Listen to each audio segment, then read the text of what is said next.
इस वक्त की इलेक्शन ब्रेकिंग बड़ी खबर, जम्मू कश्मीर में कांग्रेस और नेशनल कॉन्फ्रेंस के बीच आखिरकार गठबंधन हो गया है। कांग्रेस उधमपुर, जम्मू और लद्दाख की सीट पर चुनाव लड़ेगी, जबकि नेशनल कॉन्फ्रेंस अनंतनाग, श्रीनगर और बारामूला की सीट पर चुनाव लड़ेगी। इससे पहले कई दिनों तक ये कश्मकश चलती रही, आखिरकार गठबंधन का ऐलान कर दिया गया। इंडी गठबंधन में क्या ये दोनों पार्टियां मिलकर चुनाव लड़ेगी, इस पर असमंजस, लेकिन अब सलमान खुर्शीद यहां खुद मौजूद और उमर अब्दुल्ला भी। बता दिया गया कि कौन कौन सी सीट पर किस पार्टी का उम्मीदवार होगा। इधर अनंतनाग राजौरी लोकसभा सीट पर इस बार दिलचस्प मुकाबला होने वाला है, क्योंकि पहली बार जम्मू कश्मीर के दो मुख्यमंत्री, पूर्व मुख्यमंत्री महबूबा मुफ्ती और गुलाम नबी आजाद आमने सामने हैं। 7 मई को अनंतनाग राजौरी सीट पर मतदान होना है।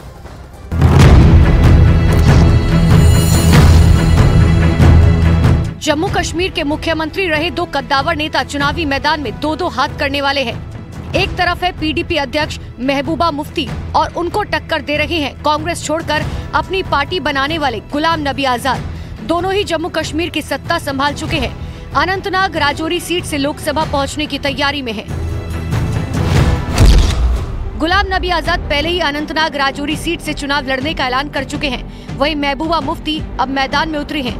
पहले ये अनंतनाग लोकसभा सीट हुआ करती थी, लेकिन 2 साल पहले डिलिमिटेशन के तहत हुए बदलावों के बाद उसका नाम अनंतनाग राजौरी हो चुका है। डिलिमिटेशन से पहले अनंतनाग सीट से महबूबा मुफ्ती 2 बार जीत चुकी है, एक बार 2004 में और फिर 2014 में। दक्षिण कश्मीर के उस इलाके में उनकी पार्टी की अच्छी पकड़ मानी जाती है, जबकि गुलाम नबी आजाद इस इलाके से पहली बार मैदान में है। लेकिन ये बात महबूबा की डगर आसान बनाने की गारंटी नहीं। ऐसा इसीलिए क्योंकि डिलिमिटेशन के बाद अनंतनाग का पूरा सियासी गणित बदल गया है। ऐसे में अनंतनाग राजौरी सीट से किसी भी नेता की जीत का अंदाजा लगा पाना बहुत मुश्किल है। लोकसभा चुनाव से पहले बंगाल में टीएमसी और बीजेपी में एक नई जंग शुरू हो चुकी है, और ये जंग मतुआ समुदाय की विरासत को लेकर है। केंद्रीय मंत्री शांतनु ठाकुर और टीएमसी सांसद ममता बाला ठाकुर के बीच ये जंग है। क्या है वजह, इस रिपोर्ट में देखिए।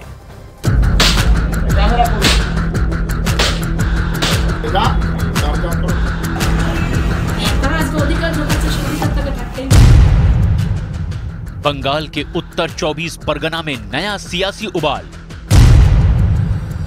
मतुआ समुदाय के ठाकुर परिवार में विरासत की जंग।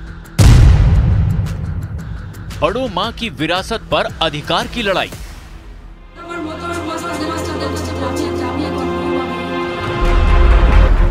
टीएमसी ने ये वीडियो जारी किया और दावा किया कि केंद्रीय मंत्री और बनगांव से बीजेपी उम्मीदवार शांतनु ठाकुर ने अपने चिर प्रतिद्वंदी और राज्यसभा में टीएमसी सांसद ममता बाला ठाकुर के घर पर कब्जे की कोशिश की।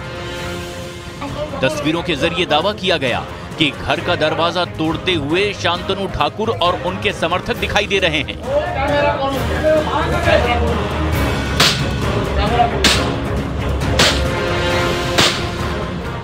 जिसके फौरन बाद ममता बाला ठाकुर ने नॉर्थ 24 परगना के गायघाटा पुलिस थाने में शिकायत की और खुद की जान को खतरा बताया। ममता बाला ठाकुर ने शांतनु ठाकुर पर जबरन घर का ताला तोड़ने, घर में घुसने और घर पर कब्जा करने का आरोप लगाया। उन्होंने कहा कि शांतनु ठाकुर और उनके सहयोगी जबरन उनके घर में घुसाए। आज के सेखाने এই পাশের গেট খোলা, বড় গেটটা খোলা, আমার সেখান দিয়ে না ঢুকে শান্তনু ঠাকুর নিজে হাতুড়ি এনে, সাপল এনে এবং ভূদেব নাম করে না কি সুদেব, কিছু বিজেপির ক্যাডার আজকে আমার ঘর বাড়ি ভেঙে, সেই তালা ভেঙে এবং ঘরের ভিতরে আক্রমণ। আমরা ওখানে বসে আছি, আমাকে পুরো ধাক্কা দিয়ে ঘরের ভিতরে ঢুকেছে। সে ঢুকতে दरअसल ममता ठाकुर और शांतनु ठाकुर रिश्ते में चाची और भतीजा हैं, और शांतनु ठाकुर का दावा है कि जिस घर में ममता बाला ठाकुर रह रही हैं, उस पर 10 বার বলা হয়েছে তালা খোলার জন্য, 10 বার বলা হয়েছে তালা খোলার জন্য, 10 থেকে 15 বার। এখন কেউ যদি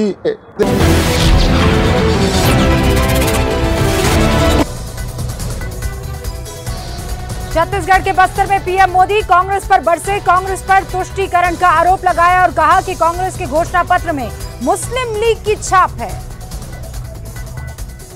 पीएम मोदी ने 25 करोड़ लोगों के गरीबी से बाहर आने का दावा किया। कहा गरीबी दूर नहीं होने तक चैन से नहीं बैठेंगे।